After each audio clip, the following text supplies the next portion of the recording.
Hello. नमस्कार. नमस्कार, कोण बोलताय? काल तुमचं रेडिओवरून भाषण ऐकलं. काय बोललात तुम्ही? म्हणजे तुम्ही असंच बोलत राहिलात ना तर एक दिवस लाल किल्ल्यावरून भाषण द्याल तुम्ही. हो, पण कोण बोलताय? गोट्या शेठ बोलतोय मी.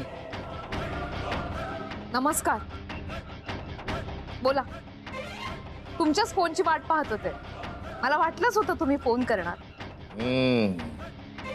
हे आधी मुलाखतीचा चमत्कार आणि आता नमस्कार. वाटलं होतं ना. मी तुम्हाला फोन यासाठी केलाय की मी उद्या तुम्हाला भेटायला येतोय. हो का? पण काही उपयोग नाही होणार. मी आता मागे फिरणार नाही. हेच हेच हेच मला तुमच्याकडून शिकायचं. कितीही प्रतिकूल परिस्थिती असली तरी आपण कसं धाडसाने जगायचे ह्याचे धडे मला तुमच्याकडून घ्यायचे. ते धडे गिरवायला मी तुम्हाला भेटायला येणार. अच्छा, बघा अवश्य या. मी वाट पाहते तुमची. काय कॉन्फिडन्स आहे हो तुमचा. काय लेवलचा कॉन्फिडन्स आहे तुमचा. हा तुमचा गैरसमज आणि हा गैरसमज दूर करायलाच मी उद्या तुम्हाला भेटायला येणार आहे. एक गाव एक घाव दोन तुकडे. आज आरामात झोपा शांतपणे. उद्या भेटू. या, वाट पाहते तुमची.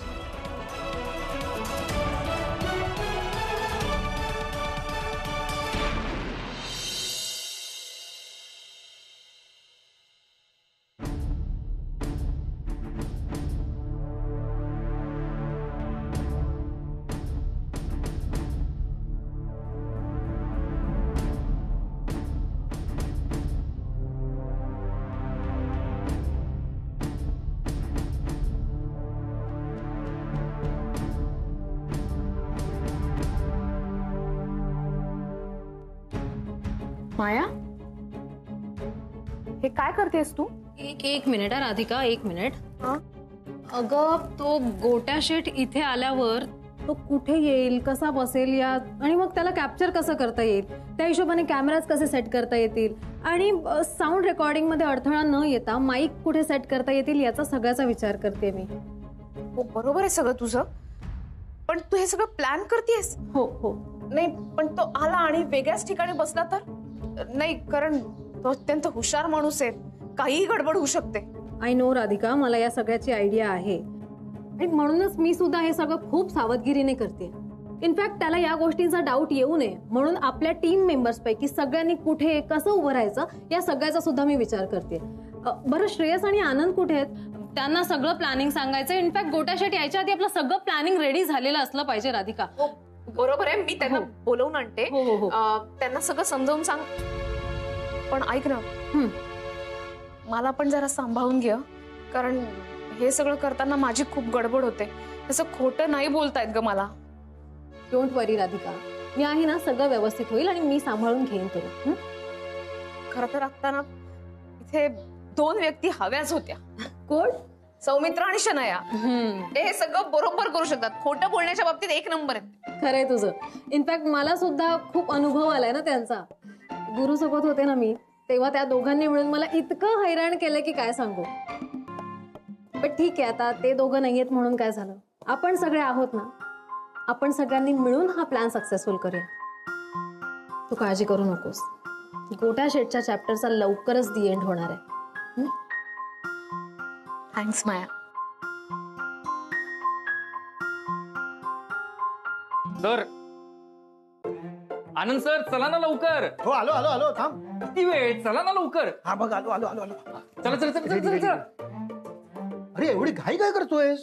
मायाने वेळ दिली, आपल्याला उशीर होतोय. हा, माझं घड्याल. इकडे इकडे इकडे इकडे. हा, चला चला. अरे यार, कुठे उशीर झालाय? आपण वेळेत आहोत. सर, 5 मिनिटं उशिरा होता. अच्छा, म्हणजे आता तू 5-5 मिनिटाचा हिशोब सुद्धा ठेवणार आहेस? नाही नाही, हिशोब नाही, वस्तुस्थिती सांगतोय तुम्हाला. तुझा प्रॉब्लेम काय? मी उशीर तयार झालोय हा तुझा प्रॉब्लेम आहे? हा, की मायाने दिलेली वेळ तुला पाळता आली नाही हा तुझा प्रॉब्लेम? आनंद भाऊजी, हा वहिनी. श्रेयस आनंद भाऊजी, श्रेयस काय चाललंय तुमचं? चला ना बाहेर, माया थांबलीये तुमच्यासाठी. अहो मी केव्हापासून हेच सांगतो यांना, ऐकतच नाहीये. तू काय इथे बसलेस गप्पा मारत? कारण हे टाइमपास करतायत. हा चिडचिड करतोय बघा ना. कारण मायाने दिलेली वेळ आम्ही पाळू शकलो नाही म्हणून. हीच वेळ जर जेनीने दिली असती आणि आपण उशीर झालो असतो तर एवढा चिडला असतास का? बोल बोल बोल बोल बोल. बघा हे काय बोलताय तुम्ही? काय चाललंय? चला ना, गोट्या शेड येण्याच्या आधी सगळं ठरवायचंय आपल्याला. ती वाट बघतीत, चला बरं लवकर. हो हो जाऊया आपण इथेच थांबवतो. पण श्रेयस तुला सांगतो, मायाच्या बाबतीत ना मला असं वाटतं की तुम्ही तुमचं या, चला. आनंद भाऊजी काय चाललंय हे? हा, हे दोघं ना मी काय म्हणते, जाऊ दे ना तो विषय. चला ना लवकर, चला बरं. एकत्र नाही चांगले दिसत. भाऊ बहीण वाटतात एकत्र ते. त्रास होणारच ना. पानवलकर साहेब, राधिका जर असं वागत असेल तर आईबाप म्हणून आम्हाला त्रास होणारच. तिचा प्रॉब्लेम काय माहितीये का? तिला कोणाच्याही बाबतीत लगेच दया वाटते. तिला दया वाटते पण इतर लोक तिच्या हळव्या मनाचा फायदा घेतात. गुरुच्या बाबतीत नेमकं असंच झालं. गुरुनं खूप फायदा घेतला तिचा. तुम्हाला सांगतो, टीव्हीवर बघितलं आणि लगेच नागपूर टू मुंबई. बरोबर बोलताय तुम्ही, पण तिच्याबद्दल तुम्ही मला काही सांगू नका. राधिकाला मी चांगल्या प्रकारे ओळखतो.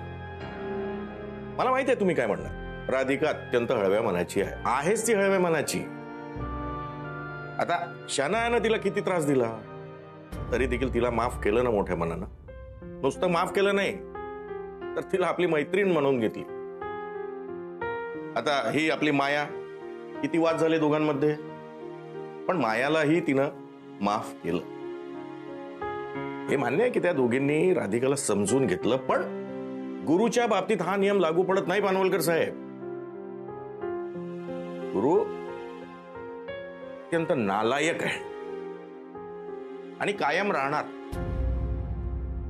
राधिकानं गुरुच्या बाबतीत जर असं काही केलं ना तर मी नाही नाही सुभेदार साहेब, असं काही होणार नाही. तेच तर तुम्हाला समजवण्याचा प्रयत्न करतोय, तेच सांगतोय तुम्हाला मी. आमच्या राधिका वहिनी जितक्या हळव्या आहेत ना, त्याहीपेक्षा जास्त त्या कणखर सुद्धा आहेत.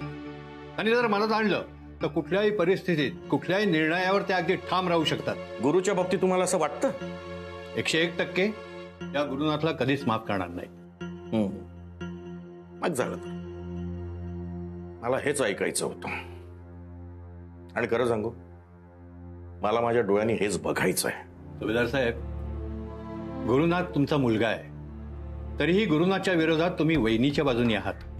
आणि नुसतं वहिनींच्याच बाजूने नाही, तर गुरुनाथला असणारा तुमचा विरोध वहिनींपेक्षाही ठाम आहे. खरंच मला कौतुक वाटतं तुमचं. नाही, कौतुक करण्यासारखं असं काही नाही. काय आहे पानवलकर साहेब, एकदा तुम्ही सत्तेच्या बाजूने उभं राहायचं ठरवलं ना मग आपोआप सगळ्या गोष्टी घडत जातात. ते काही असलं तरी शेवटी तुम्ही गुरुनाथचे वडील आहात. एक बाप म्हणून त्याच्याशी असं वागताना तुम्हाला त्रास तर होणारच ना. मला एक गोष्ट कळत नाही सुभेदार साहेब, तुम्ही स्वतःला असं काय समजवलंय म्हणून गुरुनाथच्या बाबतीत तुम्ही इतकं बेधडक बोलू शकता? आधी खूप त्रास व्हायचा हो, प्रचंड. म्हणजे मनाला समजवता येत नसायचं. गुरुनाथच्या वागण्याचा, बोलण्याचा का त्रास व्हायचा काय सांगू. पण नंतर मी माझ्याच मनाला एक प्रश्न विचारला की रक्ताचं नातं मोठं की मनानं जवळ आलेलं नातं मोठं. आणि मग राधिकाकडे बघितलं आणि मला माझ्या प्रश्नाचं उत्तर मिळालं. राधिका आमची सून नाही हो पानवलकर साहेब, आमच्यासाठी ती मुलगीच आहे. आणि राधिकानं आजतागायत आमच्यासाठी जे काही केलं त्या तुलनेत आम्ही तिच्यासाठी काहीच करू शकलो नाही. बाबा सर, अगं 100 वर्ष आयुष्य, तुझाच विषय सुरू होता. बाबा सर, तुम्ही चला ना खालती. कुठे आहे? माया आपल्याला एक प्लॅन सांगणार आहे. हो, तेही फार महत्वाचं आहे. आपल्या गप्पा काय होतच राहतील. चला निघूया आपण. चला चला. चल. अरे हे काय, तू मला बोललास हिचं काहीतरी प्लॅन, ही ड्रॉइंग करत बसली आहे. अरे माया, त्या ड्रॉइंग मध्ये काय प्लॅन आहे? तरी ड्रॉइंग रूमच ड्रॉइंग करतेयस तू, ह्याच्यात मला काही कळतच नाहीये. माया आय एम सॉरी. अगं मी सकाळपासून तयार होतो, पण यांच्यामुळे मला उशीर झाला यायला. हो हा खरं बोलतोय. आला होता तयार होऊन पहाटे पहाटे मला उठवायला आणि मला सांगितलं की तुझ्याकडे काहीतरी प्लॅन आहे म्हणून आपण तिथे सहभागी व्हायला पाहिजे. Correct. आपलं कर्तव्य आहे. पण मी काही बोलते का त्याबद्दल? कशाला उगाच क्लॅरिफिकेशन देत आहे? ती म्हणते तर नको देऊयात. माया ऐक ना, तुला जे काही सांगायचं ते सांग. आम्ही तुला मदत करायला तयार आहोत. फक्त तू सांग आता आम्ही काय करायचं ते आम्ही लगेच. हो हो, राधिका काका आणि बाबांना आणायला वर गेली आहे. तिला येऊ देत, मग सगळ्यांना एकत्र सांगते. ठीक आहे? माझं नाव काय? माया बाबा आणि काका पण आलेत. सांग. हो काय समजावलं ते समजाव आता. नाही म्हणजे कसं आम्हाला समजून घ्यायला वेळ लागेल ना. हो हो सांगते. सगळ्यात आधी तुम्ही शांतपणे बसून घ्या, बघू. सांगते सगळ्यांना. ओके? बरं. वहिनी मी मागे उभा राहतो. बस बस. नाही माझं नाव कधी मी आनंद सांगणार आहे. बसून घे, बसून घे. आज आपण इथे स्टिंग ऑपरेशन करणार आहोत. काय रिंग ऑपरेशन? Sting operation? हो हो हो, एवढं पॅनिक व्हायची काहीच गरज नाहीये. मी सगळं व्यवस्थित सांगते. गोट्या शेट इथे आल्यावर आपल्याला त्याला या सोफ्यावर बसवायचंय, म्हणजे इकडे. ठीक आहे? आणि हा फ्लॉवर पॉट जो आहे तो इथे समोर असणार आहे त्याच्या. आणि यामध्ये मी ऑलरेडी कॅमेरा आणि माईक सेट करून ठेवणार आहे. हो हो हो. पण कसं ते त्यांच्या लक्षात नाही का येणार? एक्झॅक्टली राधिका, ही गोष्ट त्यांच्या लक्षात येऊ नये, त्यांचं इकडे तिकडे लक्ष जाऊ नये याची काळजी आपल्यालाच घ्यावी लागणार. त्यामुळे तुला इकडे एक्झॅक्टली इथे त्यांच्या समोर बसायचंय आणि त्यांना थ्रू आउट ना बोलतं ठेवायचंय. बोलतं ठेवण्यापेक्षा रादर मी म्हणेन की त्यांना ना सतत इन्स्टिगेट करायचंय. ते भडकतील कसे हा प्रयत्न करायचा. म्हणजे नक्की काय करायचं ते सांग. जास्तीत जास्त गोट्याशेट आपल्याला कसे भडकवू शकतील याचा प्रयत्न करायचा. आणि राधिका, हे सगळं तुलाच करायचंय. हा म्हणतेस ते सगळं ठीक आहे, पण हे मला जमेल का? राधिका, का नाही जमणार? कमॉन अगं, जमेल तुला. आणि जमवावंच लागेल, कारण आपल्याकडे दुसरा ऑप्शन नाहीये. आणि तू टेन्शन घेऊ नकोस, आम्ही आहोत ना इथे. समज तुझ्याकडनं काही गडबड झाली, तू विसरलीस, तर आम्ही सगळे असू. आम्ही बरोबर सिच्युएशन सांभाळून घेऊ. ठीक आहे? हो हो हो हो आबाब, आम्ही आहोत ना. Good good. हाच कॉन्फिडन्स हवाय आपल्याला. आणि आपल्याकडे हा एकच कॅमेरा नसणार आहे. आपला सेकंड कॅमेरा तिथे फ्रेम मध्ये असणार आहे. हिडन कॅमेरा असणार आहे, म्हणजे इथे. सो हा आपला सेकंड कॅमेरा. फ्रेम मध्ये कॅमेरा? आणि थर्ड कॅमेरा एका पेन मध्ये असणार आहे. तो पेन आनंद तुझ्या खिशामध्ये असणार आहे. ओके? तो तुला सतत गोट्या शेटच्या समोर उभं राहायचंय. जास्तीत जास्त त्याला कॅप्चर कसं करता येईल हे तुला बघायचंय. दिस इज युअर रिस्पॉन्सिबिलिटी. ओके? अच्छा, हे म्हणून तू ते आनंद आणि बाजूला ती पेन आहे. एक्झॅक्टली. हा म्हणजे मी ते इथे बसले असणार, म्हणून मी एक्झॅक्टली त्यांच्या समोर उभा राहा. अजिबात काळजी करू नकोस, तुझं काम झालं समज. सुपर. नाही, तू हे आता म्हणतोयस खरं, पण ऐन वेळेला विसरू नकोस म्हणजे झालं काय? मी कधी विसरतो? मी अजिबात विसरणार नाही. गुड. बरं, हे सगळं आता आमच्या लक्षात आलेलं आहे. आता पुढे काय करायचं? पुढे सगळ्यात महत्वाचं काम, आणि श्रेयस, ते काम तुला करायचं. अरे बाप, मी? वा, नक्की नक्की बोल ना. आणि थँक्यू, मला एवढं महत्वाचं काम दिलंस तू. हो हो हो श्रेयस, एवढाही एक्सायटेड होऊ नकोस. ओके? कारण खूप मोठी जबाबदारी असणार आहे तुझ्यावर. आपल्या मनासारखं फुटेज सगळं रेकॉर्ड झालं की त्यानंतर हे कॅमेराज आणि हे सगळे माईक घेऊन तुला तुझ्या रूम मध्ये जायचंय आणि लॅपटॉप वरून हे सगळं फुटेज सामीला मेल करायचंय. ठीक आहे? त्या फुटेजचं नंतर काय करायचंय ते मी सामीशी बोलून घे. अगं पण हे सगळे एवढे कॅमेरे आणणार कुठून तू? बाबा, cameras, mic, sound setup, in fact आपल्याला जे सगळे इक्विपमेंट्स लागणार आहेत ना, ते सगळे मी मुंबईहून मागवलेत. आणि इनफॅक्ट ते पोहोचतच असतील अर्ध्या तासात. आपल्याला हायवे वरून कलेक्ट करायचे. श्रेयस, आनंद, तुम्ही निघालात तरी चालेल. आणि आपल्याला अजून काही सामान लागणार आहे ते मी तुम्हाला मेसेज करते, ते येता येता कलेक्ट करा. ठीक आहे? ओके, चला सर. ठीक आहे. आम्ही जाऊ का आता? येस येस, निघा निघा. तुम्ही मुंबईवरून येता तर का नाही आणलं ते काही सगळं? असेल तर कॉल करा. हो चल. हे दोघं जण परत येईस तर खूप उशीर होऊन जाईल ग. I know. पण ही सगळी तयारी होण्याच्या अगोदरच गोट्या शेट इथे आला तर प्रॉब्लेम होईल. प्रॉब्लेम तर होईल, पण यातून मार्ग आपल्यालाच काढावा लागणार आहे. राधिका, आता तूच काहीतरी करू शकतेस. सांग ना, काय करता येईल आपल्याला? मला काही सुचत नाहीये माया. हा, मी असं करते, मी सीमाताईंना फोन करते. सुपर, बोलून घेते. हा.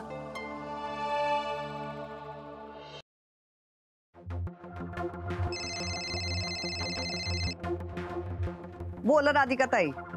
हॅलो सीमाताई, माझं तुमच्याकडे एक काम होतं. हा बोला की. म्हणजे आज आपण जो काही प्लॅन करणार आहोत ना, त्याच्यासाठी आम्हाला थोडा वेळ हवाय. बरं मग.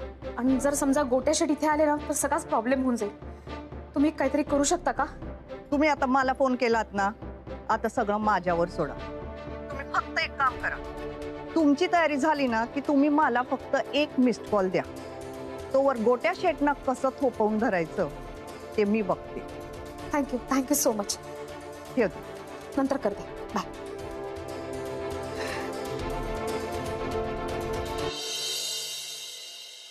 अरे काय सांगतेस काय माया, वा वा वा, फारच कमाल प्लॅनिंग केलेस तू. आणि म्हणजे मुळात आयडियाच इतकी भन्नाट आहे ना, मला खूप आवडली. नाही, थँक्यू सो मच. म्हणजे तू अप्रिशिएट केलंस म्हणजे सगळं छान आहे. नाही हे सगळं चांगलंच आहे, पण म्हणजे पुढे जास्त मोठं चॅलेंज आहे. कारण हे सगळं प्लॅनिंग जरी चांगलं असलं तरी त्याचं एक्झिक्युशन पण नीट झालं पाहिजे ना. त्यातून स्पेशली राधा आहे तुमच्या प्लॅन मध्ये. आणि काही खोटं बोलायचं, खोटं वागायचं म्हटलं तर तुला माहिती आहे ना, राधा गोंधळून जाते पूर्ण. आय नो सॅमी, मला माहिती आहे त्या सगळ्या गोष्टी. तू राधिकाचं टेन्शन घेऊ नकोस, मी आहे इथे. ओके, मी बरोबर हँडल करेन तिला. बरं मला सांग, तुला तुझ्या सगळ्या गोष्टी माहिती आहेत ना? तुला तुझं कॅरेक्टर काय, कसं प्ले करायचं हे सगळं जाणून घे. मी सांगते तुला, ठीक आहे? हे बघ, इकडच्या सगळ्या गोष्टी पूर्ण झाल्यानंतर, आपल्याला हवं ते फुटेज मिळाल्यानंतर श्रेयस तुला ते फुटेज मेल करणार आहे. मग मी तुला गोट्या शेटचा नंबर टेक्स्ट करेन, ठीक आहे? आणि मग त्यानंतर तू गोट्या शेटला लगेच कॉल करणार आहे तुझ्या कॅरेक्टर मध्ये राहुल. ओके? हो, ते लक्षात आहे. तू पुढे बोल. आणि मग तुला जो व्हिडिओ आला असेल ना, तू त्याला तो पाठवणार आहेस त्याच्या फोन, ठीक आहे? मग तू बघ आम्ही त्या गोट्या शेटचं काय करतो ते. मस्त आहे सगळं, पण मला सांग, ह्याची जर त्याला आधीच कल्पना दिली तर? नाही सामी, इथेच चुकतोयस तू. सामी, तो गोट्या शेट आहे, तो काही करू शकतो. त्याला जर आधीच आयडिया आली आणि त्याने हे फुटेज डॅमेज केलं तर? बरोबर आहे तुझं माया. या बाबतीत तू एवढी सॉलिड असतील असं वाटलं नव्हतं मला. फारच कमाल प्लॅनिंग केलंस तू. म्हणजे तयारी पण सॉलिड आहे तुमची. ठीक आहे, या मिशन गोट्या शेट साठी तुम्हाला माझ्याकडून ऑल द बेस्ट. आणि मी तयार आहे, फुटेजची वाट बघते. Okay? Thank you so much Sami. म्हणजे मी खूप नर्वस तर आहेस. आणि हो, तुझ्याकडून बेस्ट विशेष मिळत आहेत ते बरंच झालं, कारण याची फार गरज आहे. या गोष्टींमध्ये तू किती माहिर आहेस हे मी तुला सांगायला नकोय, नाही का? आहे माझा आशीर्वाद. किडम राहा. पण तुला माहितीये का माया, बरं झालं मी तिथे नाहीये. कारण काय, शनायाला प्रॉमिस केलं होतं ना मी, ती गेल्यानंतर कुठल्याही प्लॅन मध्ये आणि कुठलेही किडे करणार नाही म्हणून. बरं, पण आता या प्लॅन मध्ये आपण इनडायरेक्टली सामील आहातच की आयडियल नवरोबा. काय बरं, आता हे सगळं राहू दे. तू आता माझ्या मेसेजची वाट बघ फक्त, ठीक आहे? All the best. या. Okay, all the best. Bye. मी तयार आहे इथे. गोटे शेट.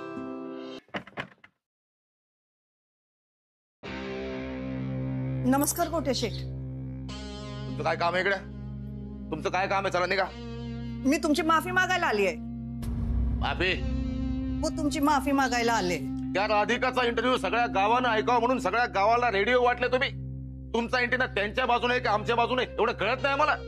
त्या इंटरव्ह्यू मुळे आमचं किती नुकसान झालंय माहितीये तुम्हाला? का? काय झालं? फक्त सीएमचा फोन नाही आला, बाकी पालकमंत्री आणि कमिशनर यांनी इज्जत काढली आमची. हे बघा, नंतर फोन करतो.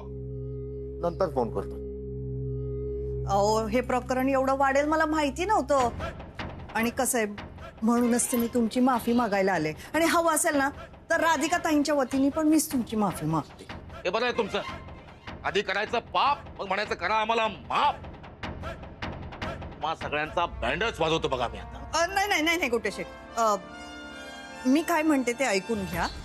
फक्त 5 मिनिटं. हा, हे बघा, असं आहे ना, राधिका ताईंनी जेव्हा हे मला सांगितलं